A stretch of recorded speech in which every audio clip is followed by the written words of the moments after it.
Alléluia, gloire à Jésus-Christ.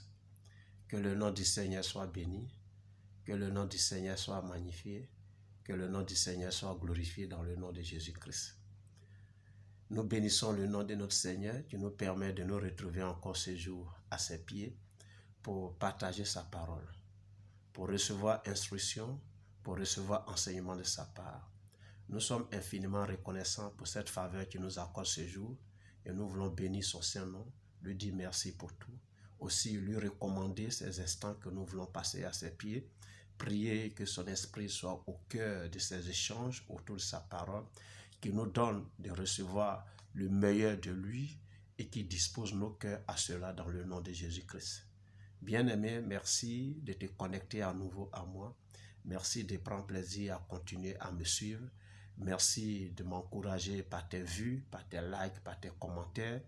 Merci de partager au maximum de personnes ces vidéos que nous produisons ici, parce que sur cette chaîne, nous partageons la bonne nouvelle du royaume des cieux.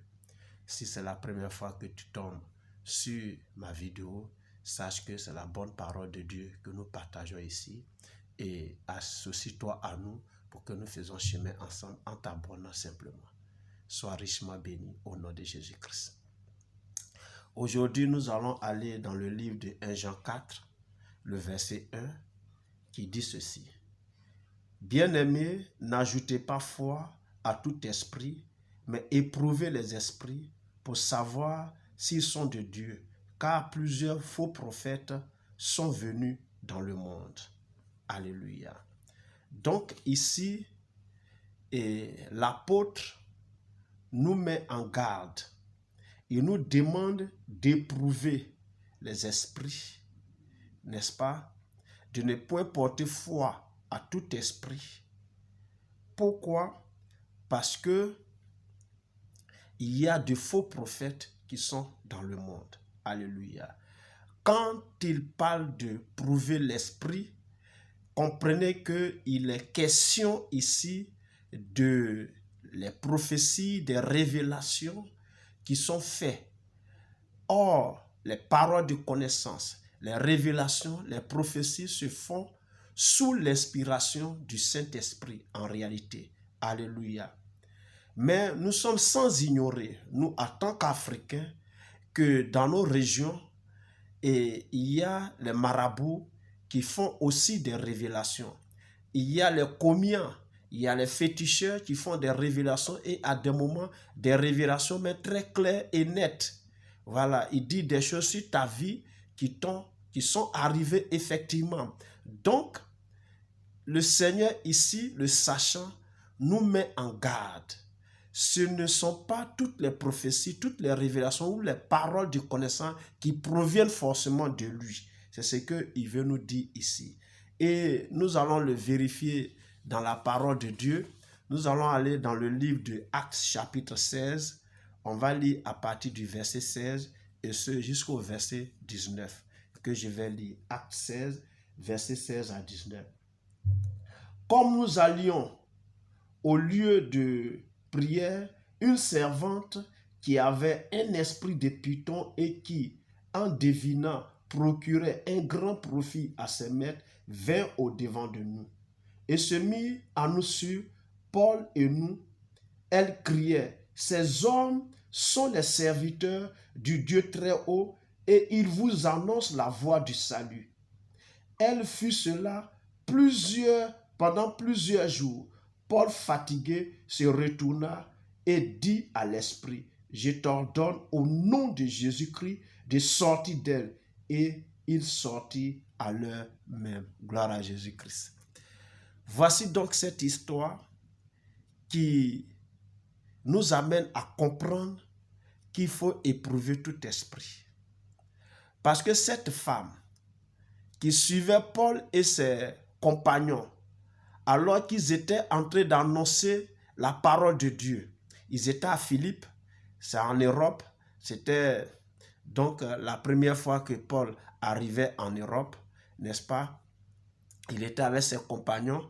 Et là, à Philippe, et il y a une dame, Lydie, qui s'est convertie. Mais après, il y avait cette dame-là, oui, animée d'un esprit de python.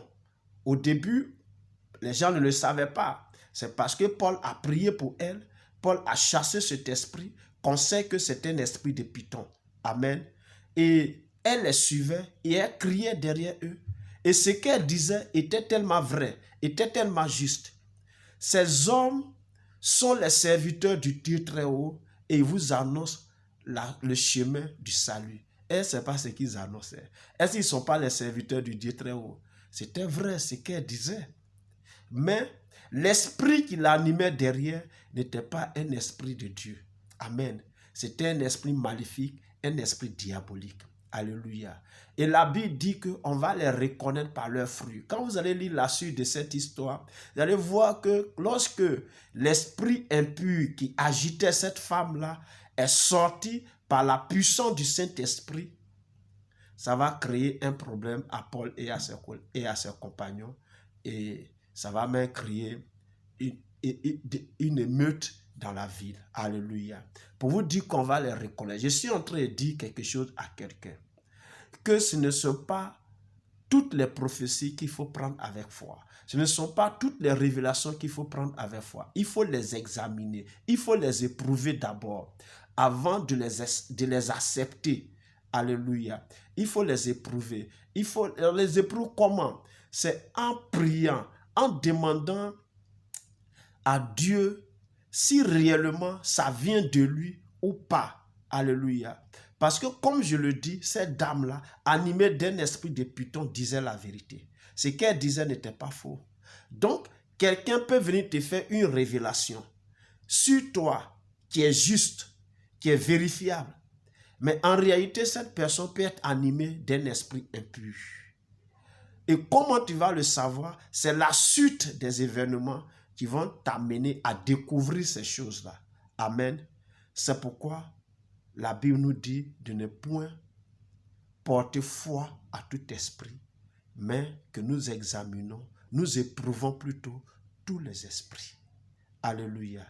Je ne suis pas en train de dire ici que toutes les prophéties et toutes les révélations, toutes les paroles de connaissance ne sont pas de Dieu. Si le diable peut le faire, Dieu peut le faire plus que eux. Alléluia. Il y a des révélations, il y a des prophéties, il y a des paroles de connaissance qui viennent effectivement de Dieu.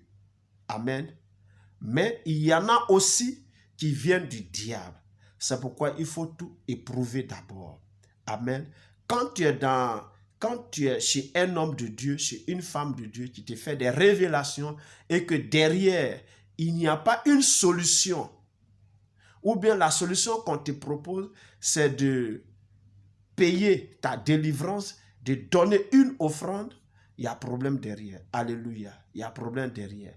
Parce que quand Dieu te révèle quelque chose, quand Dieu te fait une prophétie, alors il te donne comment tu dois te comporter, comment tu dois vivre par rapport à cette prophétie. On ne te demande pas de l'argent.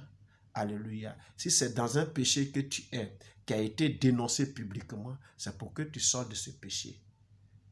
Si c'est l'origine de la maladie dont tu souffres, c'est pour que tu puisses prier, pour que Dieu brise la source de cette maladie et que tu sois libéré. Alléluia.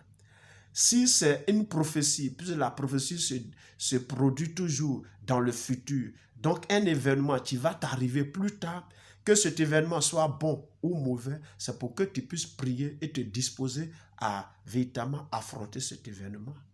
Ce n'est pas pour marchander la révélation, ce n'est pas pour marchander la prophétie, ce n'est pas pour marchander la parole de connaissance. Alléluia. C'est pourquoi, bien-aimé, il faut éprouver tout esprit.